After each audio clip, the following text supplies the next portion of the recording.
Wonderful to look up and see people in the balcony, to respect a culture which I have come to admire and to study in great depth, in part through the leadership of our next speaker. I would never have received any of this without the guidance of Thomas Mathews, John Langloth Loeb Professor Emeritus of the History of Art at the Institute of Fine Arts, New York University. Following in the steps of the doyen of Armenian Studies, Serapi Dernasessian, he has published many works carefully laying out the character of Armenian art in terms of its relationship to Armenian theology.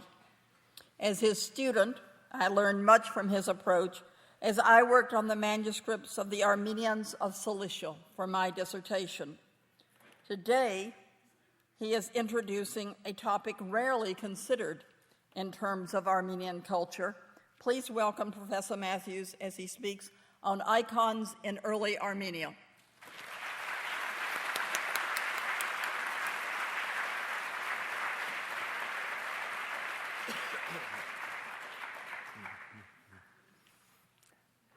Thank you very much, Helen Evans.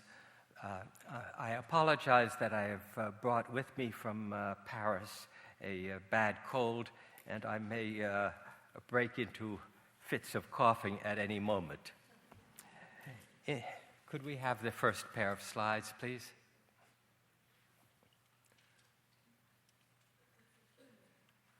I guess that's for me to do. There we are. Yes. In an old volume of patristic material at the Mekhitarist Library in Venice, there is a marvelous picture of the donors of the manuscript in prayer. Their names are written beside them, Grigoris and his wife, Mama Hatun. His blue robe is gathered at the waist with a red sash, and he has removed his hat out of respect. It is an expensive fur cap in the current Mongol fashion.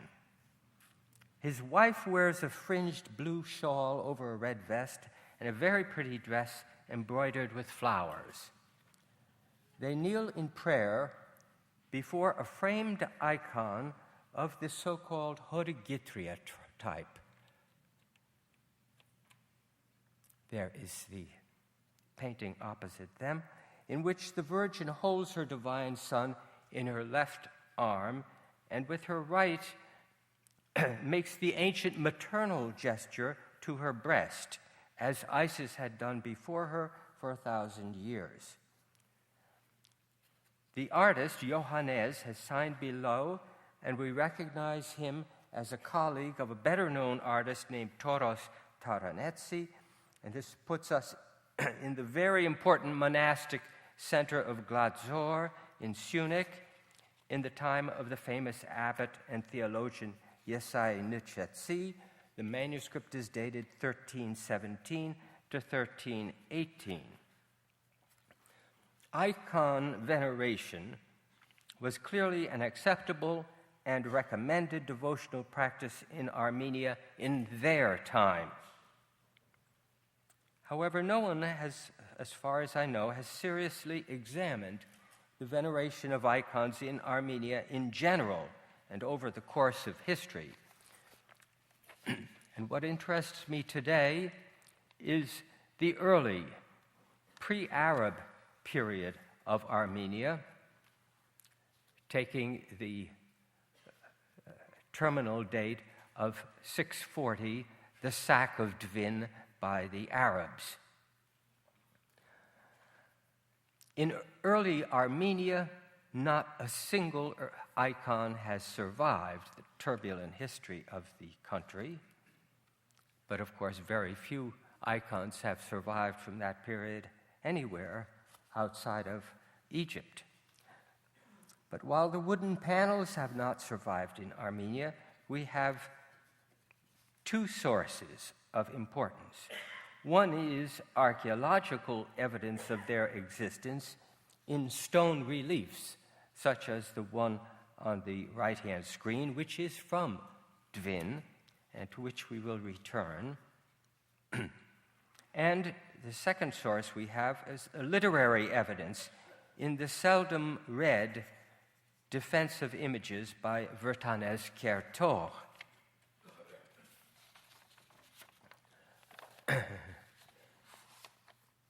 I will argue on the basis of Vertanès that stone reliefs like this capital from Dvin are copies of icons that were in circulation in Armenia at the beginning of the 7th century.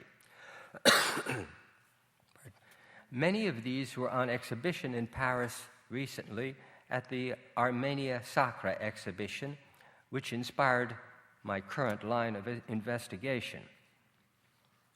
Vertanès resided in Dvin in the very difficult period following the 20-year war between Byzantium and the Sasanian Empire, when the boy Khosroes II conceded all of western Armenia up to the Azat River to his rival, the energetic Emperor Maurice.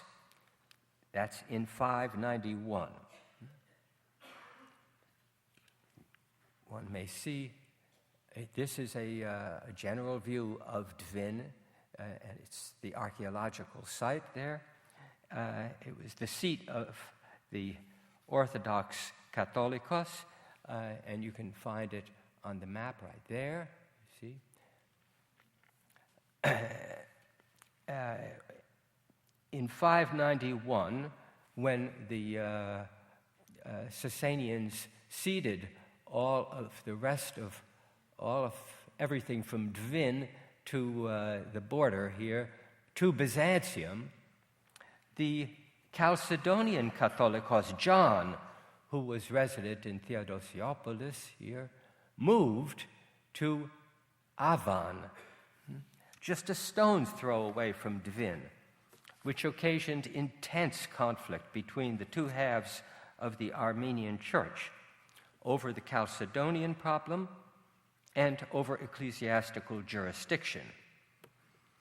In this situation, a group of ascetic monks rebelled and took up a stance against the clergy and against icons. In response, Vertanès, who was locum tenens Catholicos, 604 to 607, composed the absolutely earliest treatise we have in defense of images in any language. Vertanès' treatise divides into 3 sections: the argument from the Old Testament, the argument from the Fathers of the Church, and the argument from current church practice in Armenia. And in each section, he cites specific icon uses with which he was familiar. In his patristic section, Vertanès refers to the most famous icon of the early Christian world, the portrait of Christ in Edessa. On the left-hand screen, we see the earliest painting of that portrait.